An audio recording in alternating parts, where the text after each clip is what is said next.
Mr. Burns.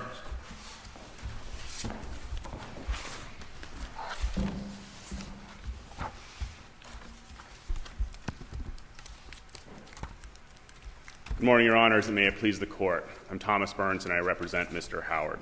Let's talk about strikes. When Congress enacted the Prison Litigation Reform Act, it did not envision a scheme in which dismissals for failure to state a claim expressly without prejudice qualified as strikes. We know this from several circuits, including the Second, Fourth, and Seventh Circuits, which have held that in Snyder against Melendez, McLean against the United States, and Paul against Marbury. The only circuit I've identified that is directly addressed this question in holding is the Eighth Circuit in Orr against Clements. So as I view it, there's a 3-to-1 split in my favor. But what I'd really like to talk with you about is first principles, and that has to do with statutory construction. The phrase in the Prison Litigation Reform Act that we need to figure out what it means is this phrase, fails to state a claim upon which relief may be granted. Now, the case law and the rules of civil procedure are clear that that phrase means with prejudice. We know that from the case law interpreting Rule 12b-6, and we know that from Rule 41b itself, which says, unless otherwise stated, a dismissal for failure to state a claim is with prejudice because it reaches the merits. And that's what the Fourth Circuit did in McLean. It looked at this rule and it says, well, we know this, so this is what the phrase means, and therefore, when the statute says that, it means with prejudice. But it goes further. It says, well, what if this is ambiguous? Then let's look at the legislative history. And the legislative history indicates that we're not looking to eliminate prisoner lawsuits. We're looking to improve the quality of prisoner lawsuits and get rid of the meritless ones.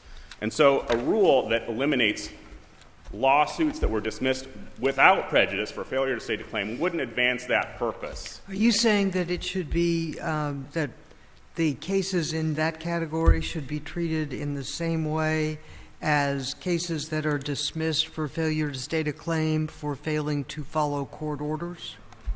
Well, that's interesting. Thank you.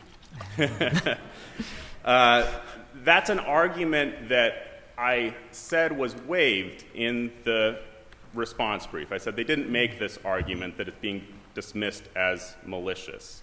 But the state in its reply brief said, well, this is why we think it's a strike, because it's malicious. So in my view, that argument was waived in the trial court. It was abandoned in this court, and you're not to consider it. And even if you were to consider it, this is something that you would ordinarily have a district court do in the first instance. You wouldn't just write without hearing the district court's analysis.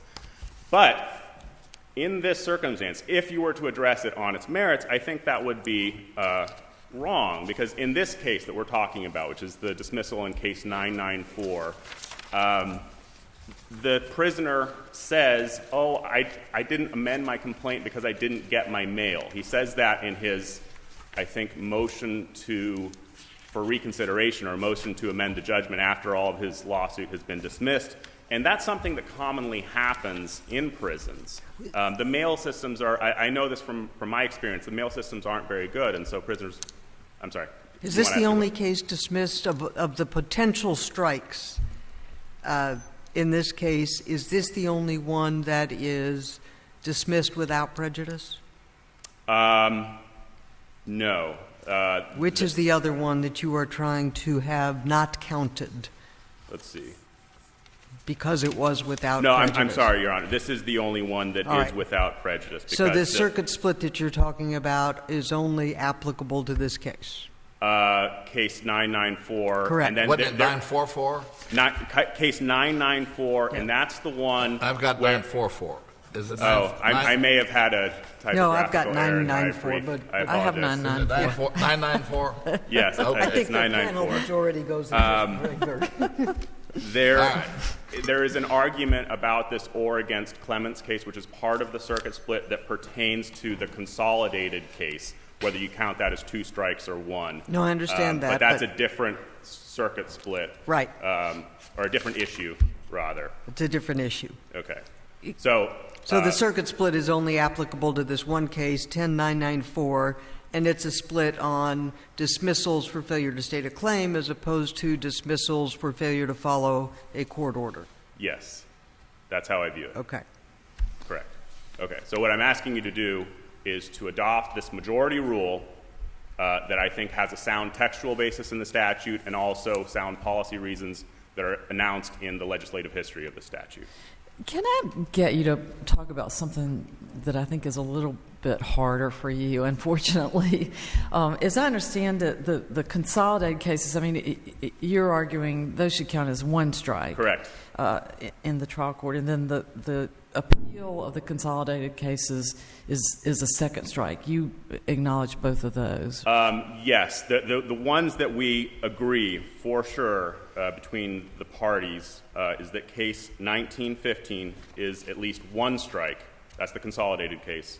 And that the appeal of that dismissal in case 09-15496 in this court is also a strike. Okay. So we agree he has at least two strikes. The question is whether he has 2 or 5 strikes or something in between. Okay. What I want to talk about is I'm calling it the 2004 case that came here. It was dismissed in the district court because he didn't affirmatively plead administrative exhaustion.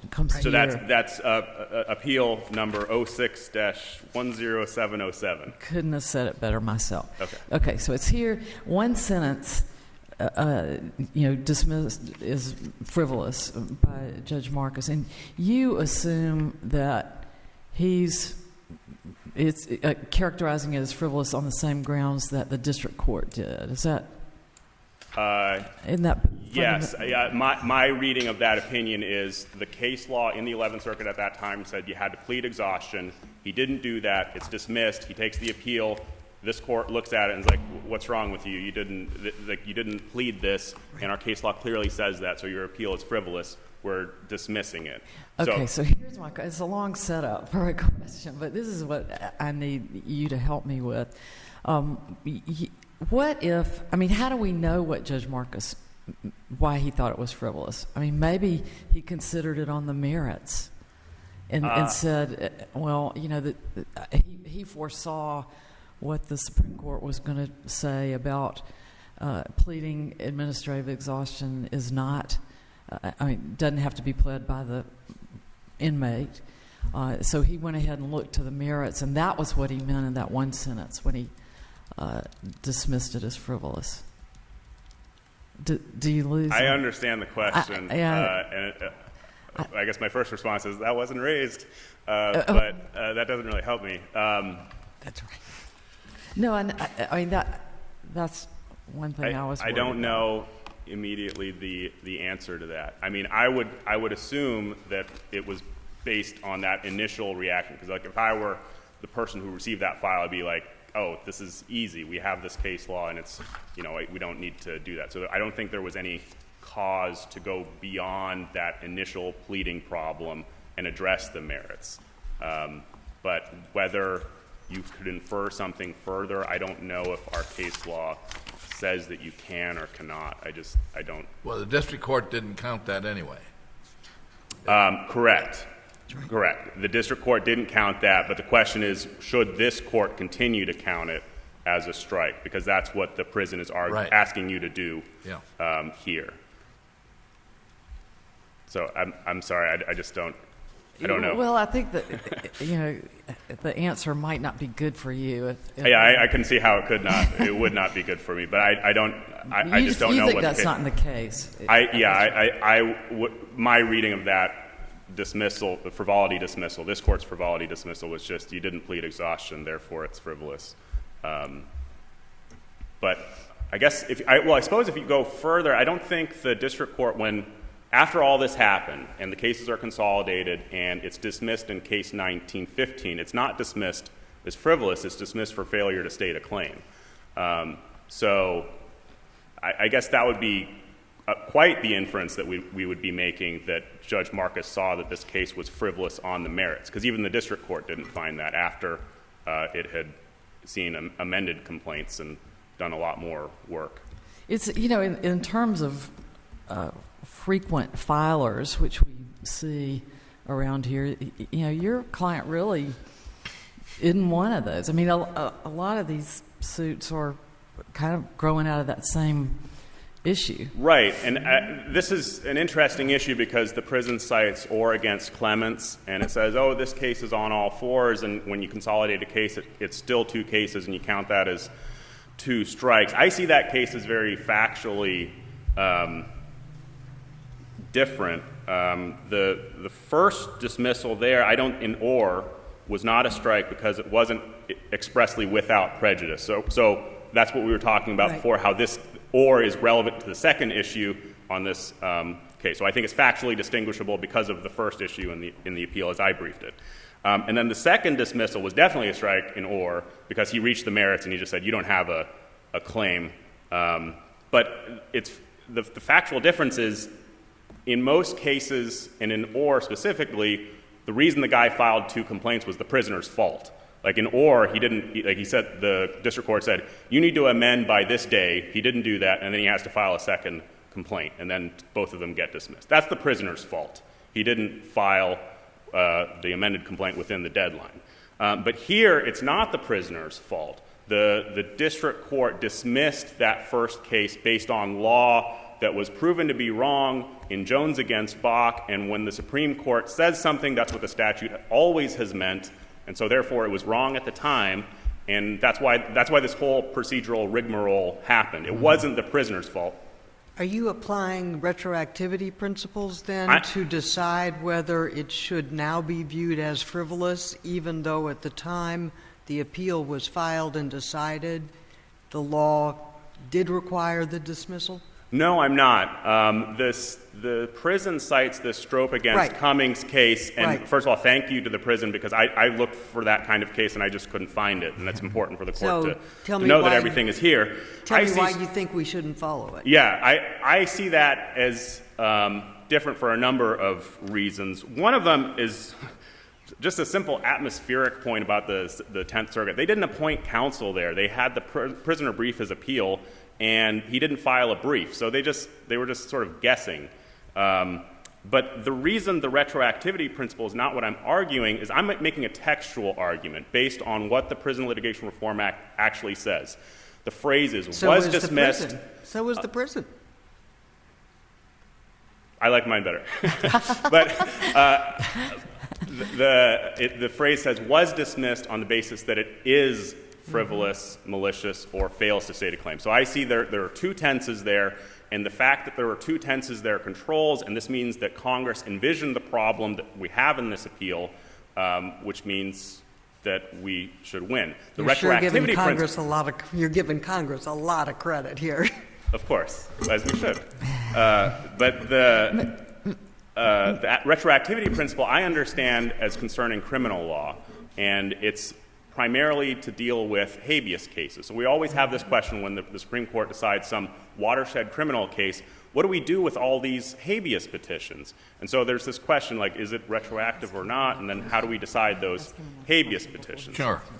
But this I decide, may I continue? Yeah, go ahead and ask. And I have a question. Yes. Did I finish answering your question? I think you did. Okay. I wanted to know your answer to this before your opposing counsel got up. So on the consolidated cases, it's my reading of the record that your client didn't ask us to revive the old case.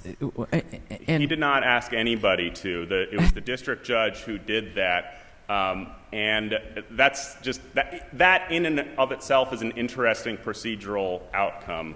Like how did that happen? Why did the district judge do it? What was its authority for doing that? I don't know. It just happened. Yeah. Okay. And so one of your arguments, I guess, is that it shouldn't be charged to my client because he didn't ask us. He didn't do it. Yeah. Yeah. Okay.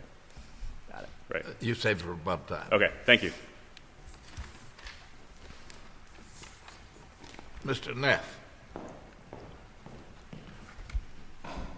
Good morning, ladies. Good morning, sir. Lance Eric Neff from the Office of the Attorney General for the great state of Florida, and may it please the court. The opening line of 1915G states, in no event. The statute then goes on to give the only exception to that in that rule for the 3-strike rule, and that is imminent danger. However, in Florida, at least 3 district judges believe that there's somehow an equitable exception read into that rule. It happened twice in this case at document 70 at page 6 and at document 91 at page 19. And we had one judge in Jacksonville who thought there was an exception there, and we attached that case to the response to our motion to dismiss this appeal. So you can see that there as well. So we know at least 3 judges there think there's an equitable exception.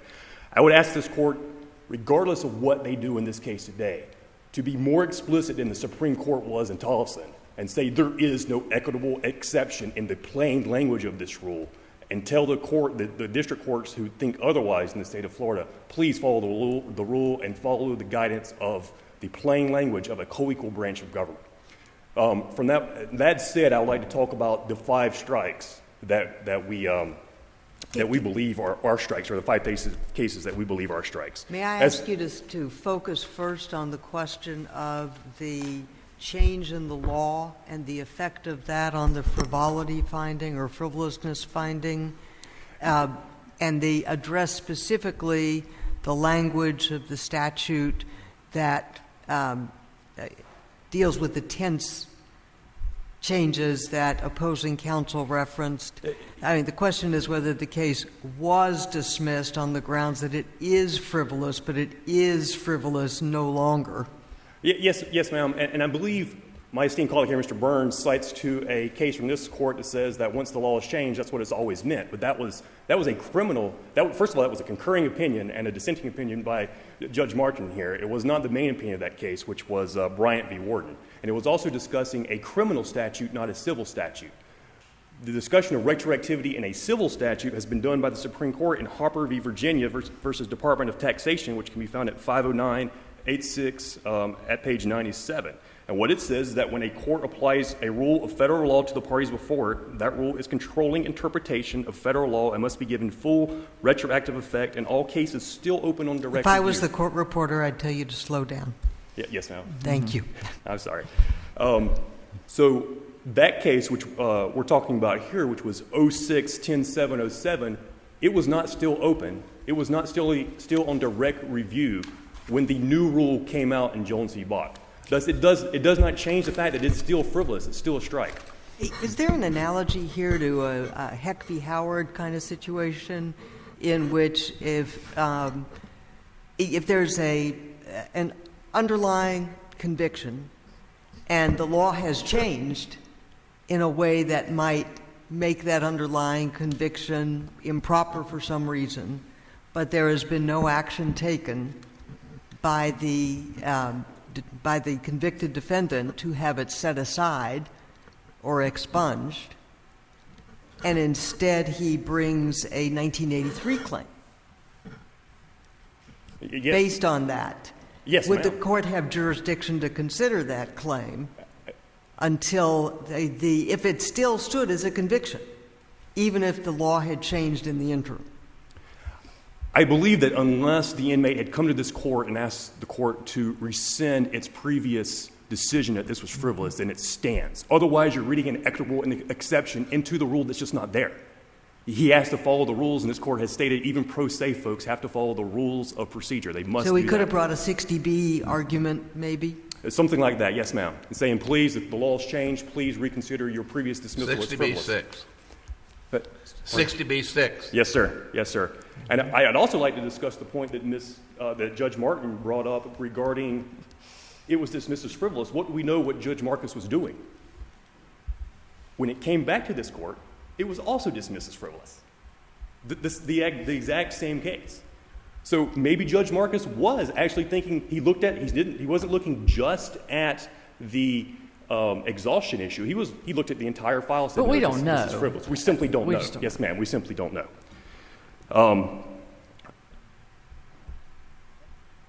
I would also like to briefly discuss the consolidated cases. Now, my colleague agrees that one of the consolidated cases does apply as a strike. He disagrees that the 04 CV 312, he doesn't agree that applies as a strike.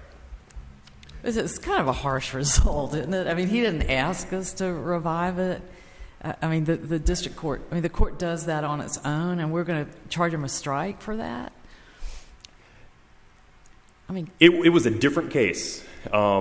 He asked, I don't know if that's exactly true. I went back and looked at that, and I know that in the order, the judge did say that we're not going to make you file a new case. We're just going to reinstate that case, and we're going to consolidate it with this one. Regardless, I think the textual language of 1915 says each case brought, each appeal brought. They were two different cases. One was an Eighth Amendment claim, one was a First Amendment claim. What does it mean, brought? I mean, if the judge picks it up and puts it in there on its own accord, the inmate didn't bring it. He brought it originally, ma'am.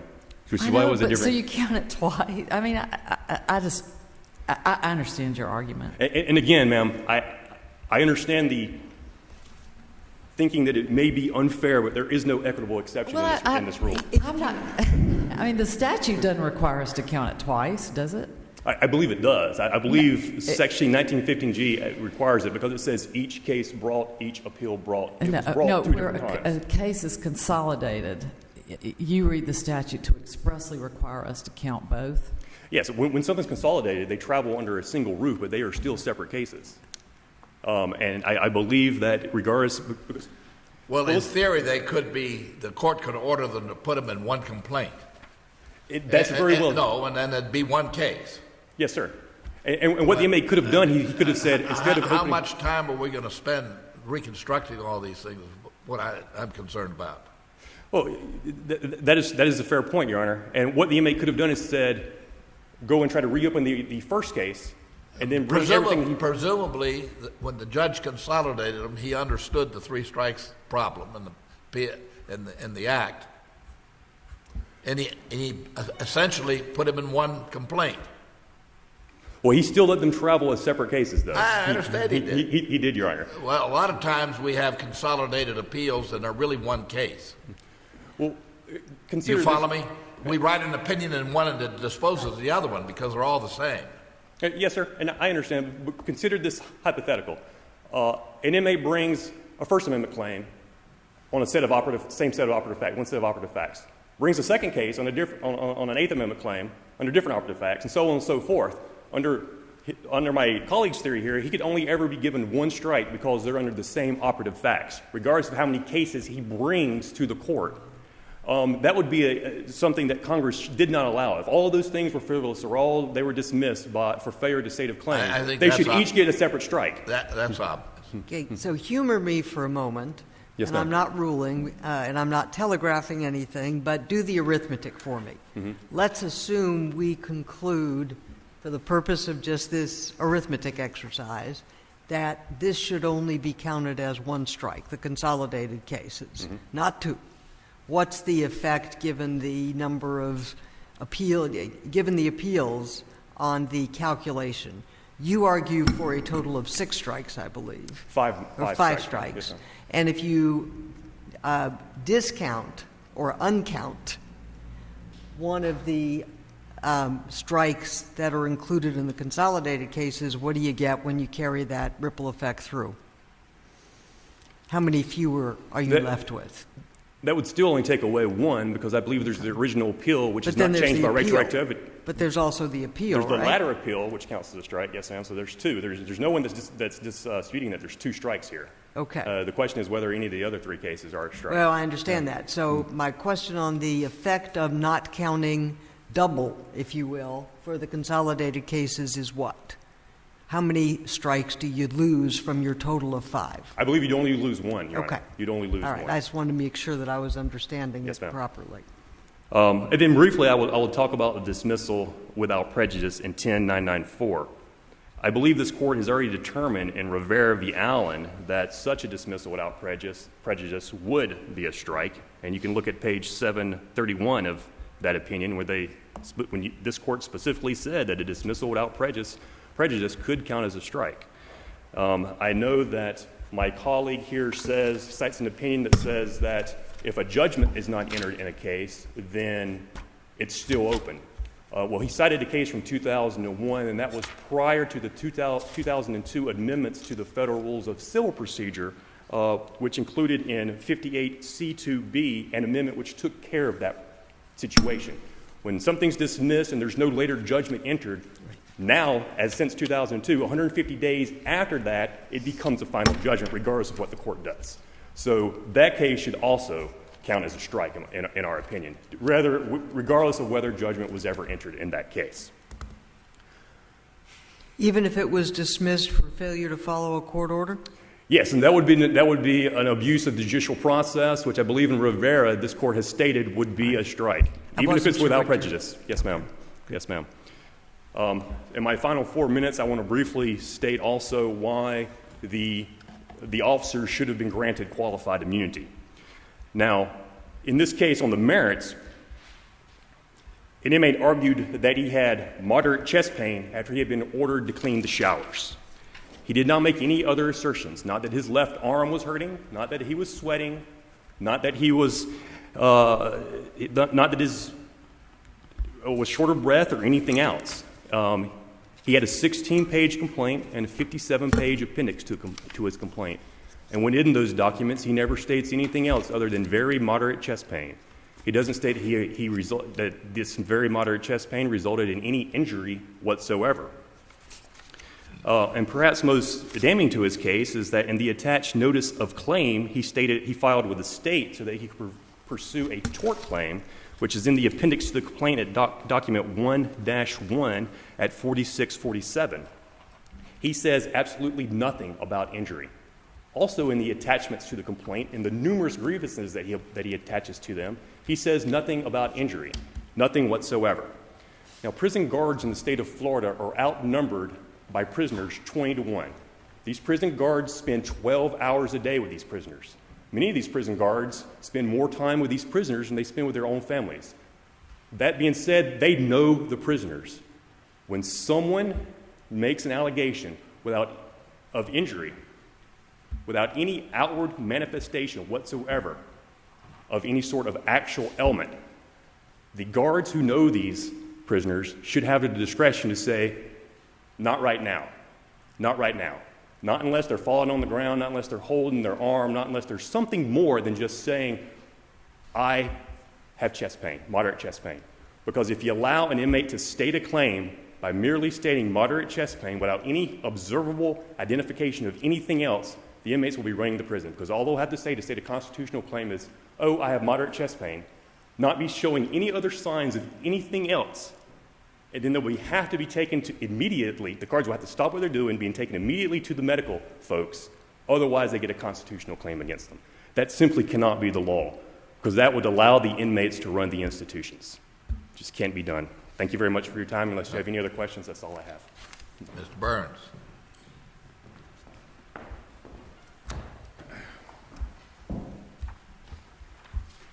Just a few points. This question about the equitable exception, I briefed that extensively. That's just not the issue here. It's a question of statutory interpretation. What does the PLRA mean? And although the district court used unfortunate language, you read district court language charitably. This is just a textual interpretation question. I'm all in favor of reading district court judges' language charitably, but when the judge says, I think essentially says, I'm not basing this on the language of the statute. I'm basing it on what I think is a fair result.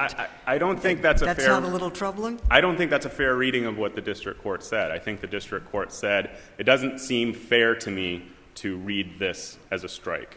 Now, that doesn't mean I'm not reading the statute, because that would be a shocking thing for a district court to do, to say, well, the law says this, but I'm just not going to do it.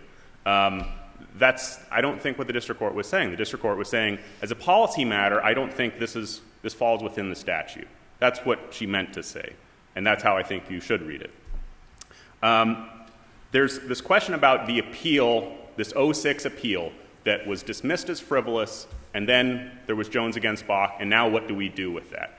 And we just mentioned Coleman Bay against Tollefson. Now, that's actually an opinion that's favorable to me, because there the Supreme Court said, well, if you have 3 strikes and then you appeal the 3rd strike, that counts as a strike until the appellate court reverses it.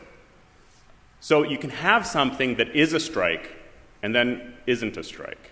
So that's not a surprising result. And here, like I said... on direct appeal. We were not on direct appeal anymore. Right. But what I'm, like I said before, making a textual argument about the tenses. And because of the tenses, I'm not talking about retroactivity. I'm just talking about how you read the statute and after the fact decide what's a strike and what's not. We mentioned whether the consolidated cases are 2 cases or 1. The second case actually attaches the complaint from the first case, and so for that reason, it incorporates all of its allegations, and they are the same case because they have the same allegations. The